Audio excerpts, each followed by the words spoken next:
Destroy Lonely just released his highly anticipated album, If Looks Could Kill. Let's talk about it. If looks could kill, baby, I'm the fashion demon. Right now, can't look road and I'm speeding. The production, the sound, and the feel of the album are extremely consistent. The vocals are okay.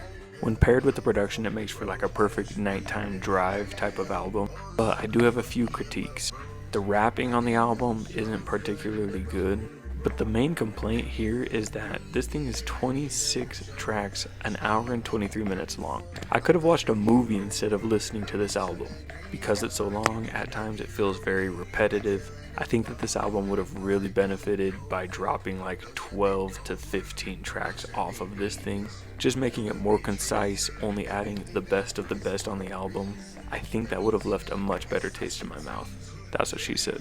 Also, another crazy thing about this album is that there are no features on these 26 songs except for the very last track, which is a bonus track evidently with Ken Carson, which by the way is a great track, one of the best on the album. I also am a big fan of the intro, How You Feel. Of course, I'm a big fan of the lead single, If Looks Could Kill, the title track of the album. But my favorite track, surprisingly, is the Safety Interlude. It's towards the end of the album. And it kind of just caught me by surprise by how beautiful it is, because I was a little bit lulled asleep just by the repetitiveness and the consistency of the sound of the album, which isn't a complaint of mine, but when it all sounds the same, you start to zone out a little bit, and this track ripped me back into focus. It's amazing.